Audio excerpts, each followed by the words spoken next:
Bonjour à vous les Alexiens. Ce test va ouvrir la voie à d'autres tests futurs concernant les bracelets et montres connectées.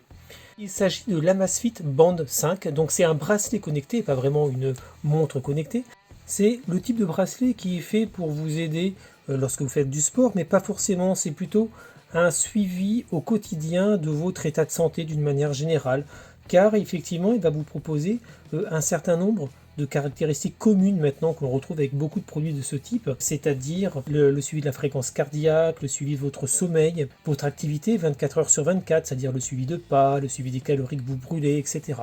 Donc c'est vraiment un partenaire au quotidien de votre bien-être, entre guillemets. Mais celui-ci a d'autres particularités, c'est-à-dire qu'il va vous permettre aussi de suivre la saturation en oxygène de votre sang, ce que l'on appelle le SpO2, on reviendra dessus tout à l'heure, de suivre également votre état de stress, par exemple, de vous aider à la respiration, pour les dames de suivre le cycle menstruel.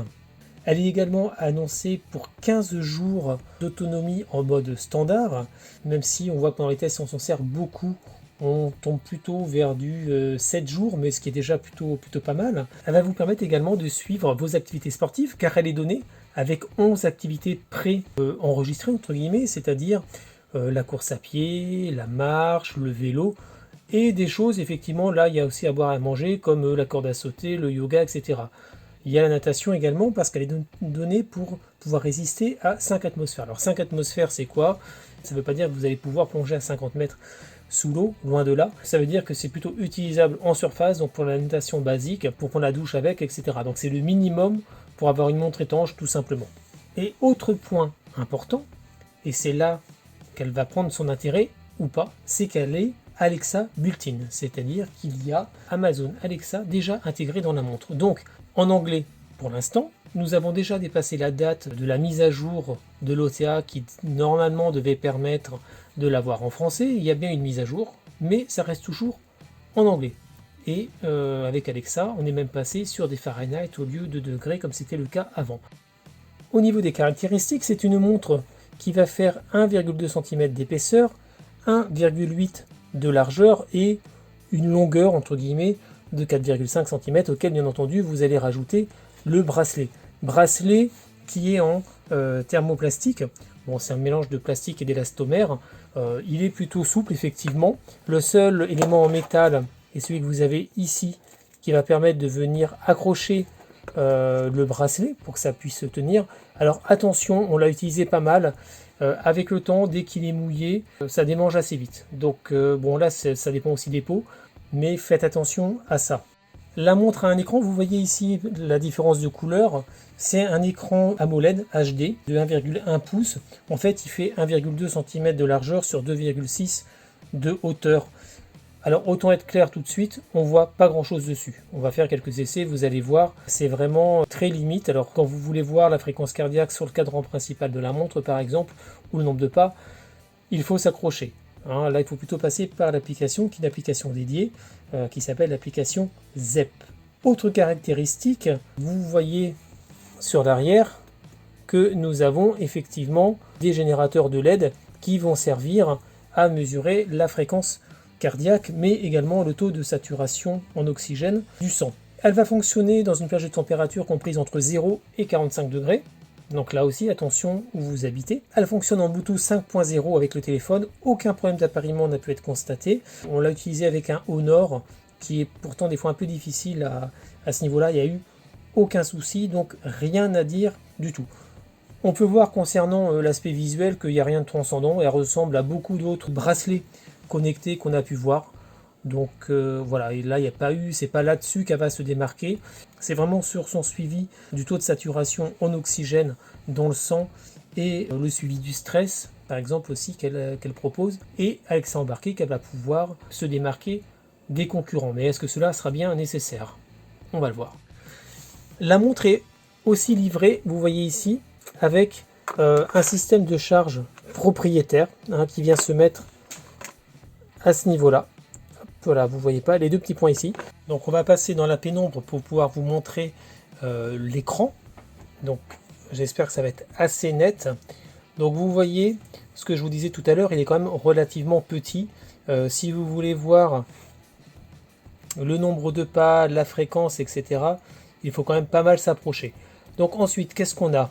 La météo, elle est plutôt bien faite parce que ça vous donne la météo sur plusieurs jours. Donc ça, c'est vraiment très bien, rien à dire là-dessus.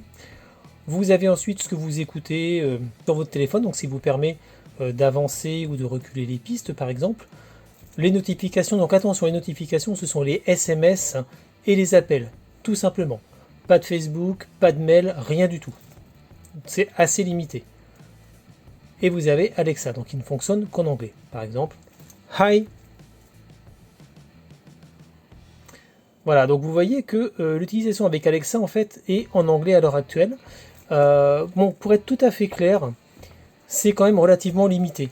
C'est-à-dire que vous allez pouvoir seulement lui demander, par exemple, la phrase de wake up, mettre en œuvre des routines que vous avez déjà créées, donc ça peut être quand même assez intéressant, mais impossible par exemple de lancer les news ou la musique sur le téléphone, ça fonctionnera pas. Donc on reste vraiment sur des utilisations très basiques et de toute façon ça va pas fonctionner dès que vous lui parlez. Il faut aller sur, vous avez vu la page entre guillemets Alexa de la montre. Donc utiliser ça ou prendre votre téléphone pour avoir quelque chose de plus complet, bon, c'est à vous de voir. Mais clairement, on en revient très vite en fait. C'est plus un gadget qu'autre chose, ça apporte vraiment pas grand chose sur la montre. Ensuite, si vous allez vers le haut et vers le bas, donc là vous allez sur le plus, ça va vous permettre de gérer des alarmes, de pouvoir gérer votre appareil photo par exemple, donc c'est plutôt pas mal. Là, c'est l'entraînement, donc c'est là où vous viendrez choisir ce que vous allez faire, donc course à pied, elliptique, cyclisme, de l'aviron, du rameur, bon des choses qu'on utilise, la corde à sauter, donc tous les jours, j'en ai fait 3 fois ce matin déjà, donc il n'y a pas de problème. Ensuite la météo qu'on a déjà vu, les événements, donc là c'est votre agenda. La respiration, la montre en fait va juste vous faire 7 cycles de respiration, inspirer, expirer. Bon, c'est bien à la rigueur pour vous calmer si vous avez besoin. Le stress, bon clairement je l'ai testé plusieurs fois, je me suis mis dans des situations de stress exprès, ça ne marche pas du tout. La partie notification, comme je vous le disais tout à l'heure, ce sont les SMS et les appels, rien d'autre. Alors le taux de saturation, donc là j'ai fait quelques essais, vous verrez sur des captures d'écran que j'ai pu faire, ça ne fonctionne quasiment pas. C'est-à-dire que si j'écoute la montre, je suis en hypoxémie depuis déjà un certain temps, soit j'ai le Covid, soit je suis malade, mais il y a vraiment quelque chose qui ne va pas. La fréquence cardiaque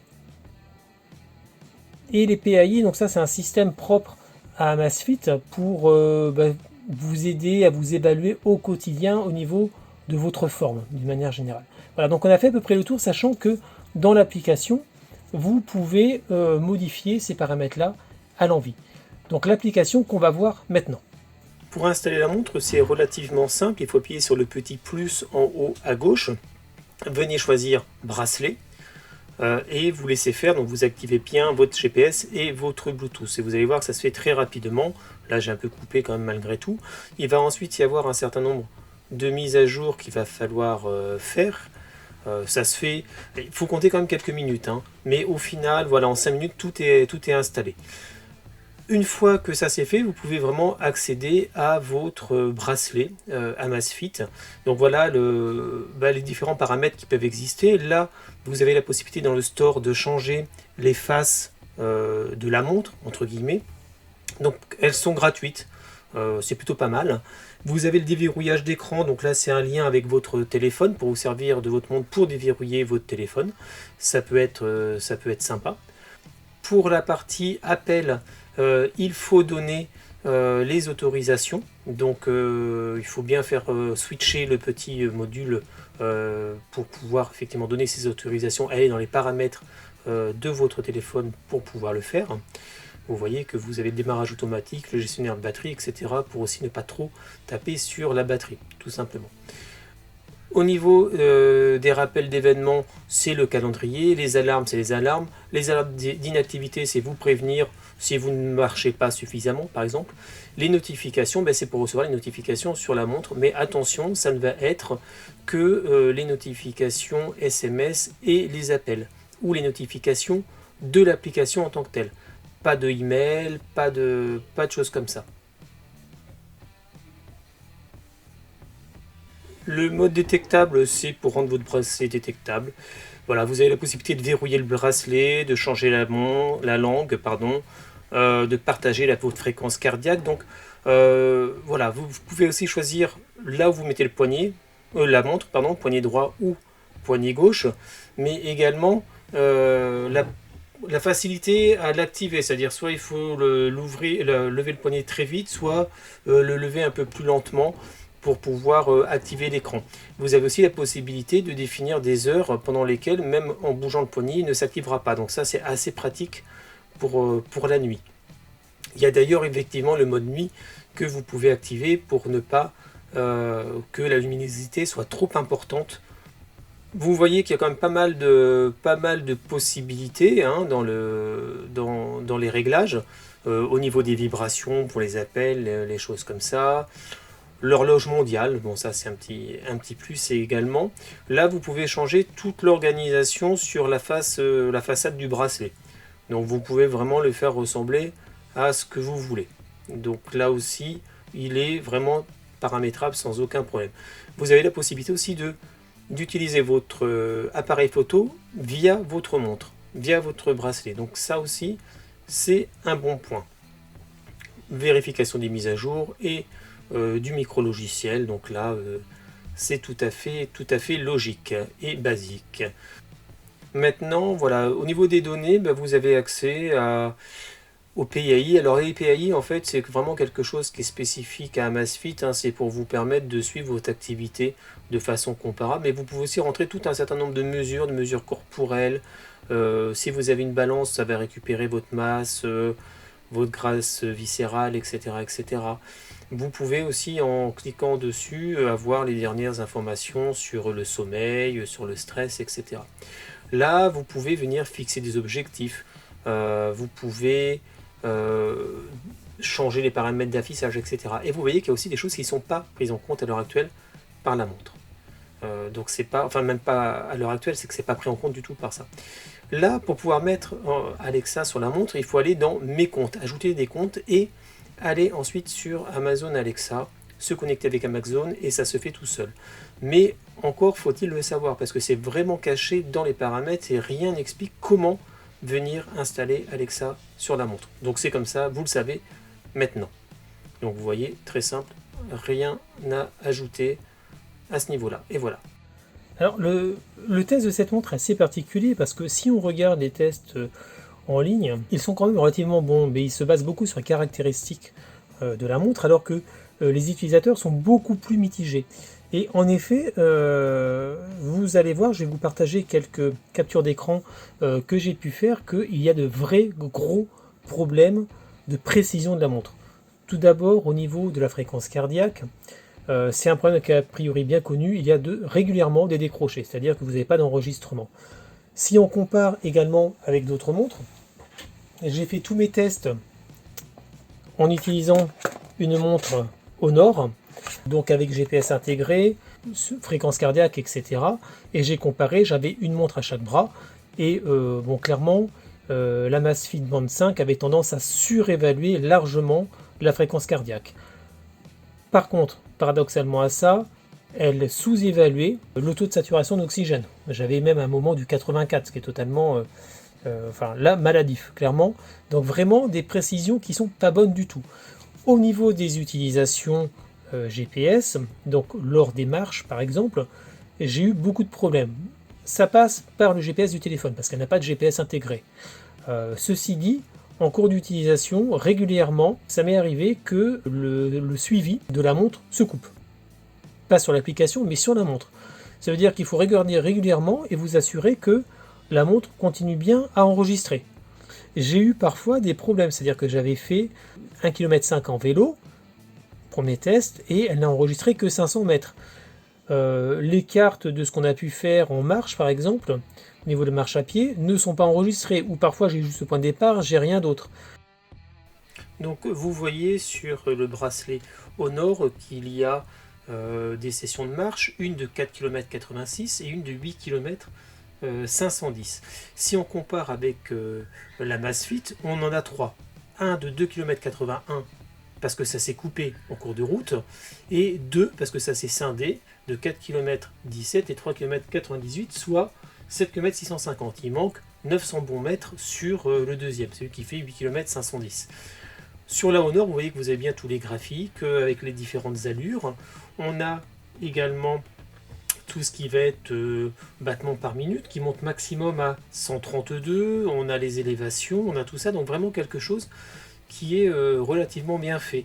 Vraiment rien à dire. Si on compare maintenant avec la Amazfit, ça c'est partagé en deux. Donc déjà là, vous voyez qu'il n'y a pas de graphique, il n'y a rien, on arrive juste à voir le point de départ, c'est tout. Ensuite, vous voyez que la fréquence cardiaque moyenne est plus élevée. Pareil, la fréquence cardiaque maximum qui est de 159 au lieu de 132, donc ce qui est plutôt pas mal. La vitesse, elle n'existe pas. J'ai fait une pointe à 3600 km/h pendant 1 seconde, ce qui est relativement surhumain. Si on compare avec l'autre, celle de 3 km 980, on a de 4 km 17, pardon, on a exactement les mêmes problèmes. Une fréquence maximale un peu moins élevée. Par contre, la vitesse qui est à 0, c'est-à-dire que je n'ai pas avancé du tout. Donc vraiment, il y a de réels soucis.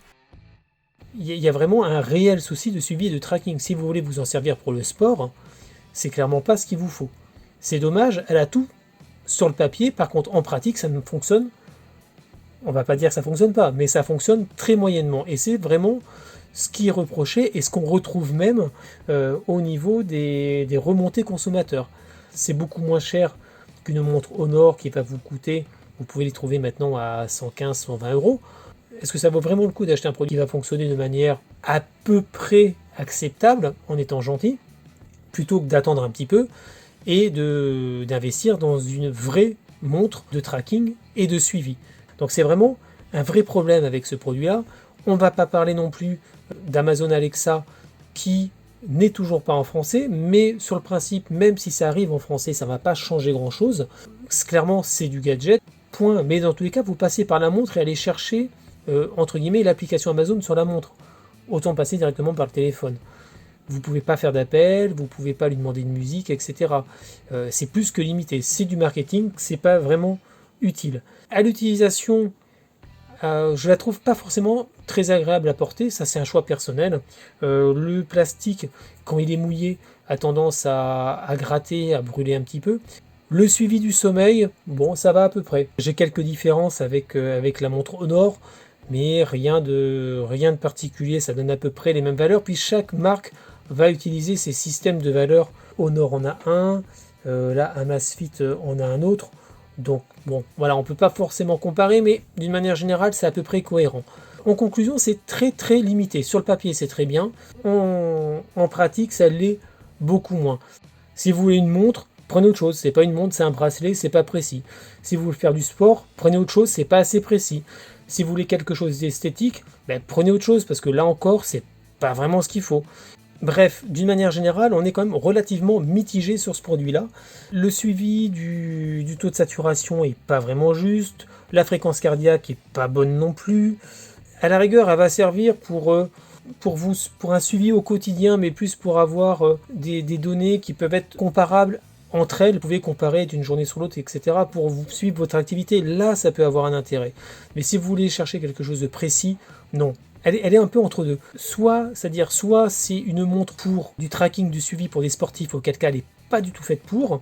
Soit c'est une montre pour des personnes qui veulent plutôt compter leur nombre de pas, etc. Et là encore, il y a des différences avec ce que j'ai pu voir. Elle est peut-être trop chère pour ça, tout simplement. Bon, voilà. Donc après, c'est vraiment un choix personnel, comme je vous l'ai dit. Ceci dit, j'espère que ce test vous permettra de faire ce choix. N'hésitez pas à nous suivre sur YouTube et également sur notre site internet www.lesalexiens.fr. À bientôt.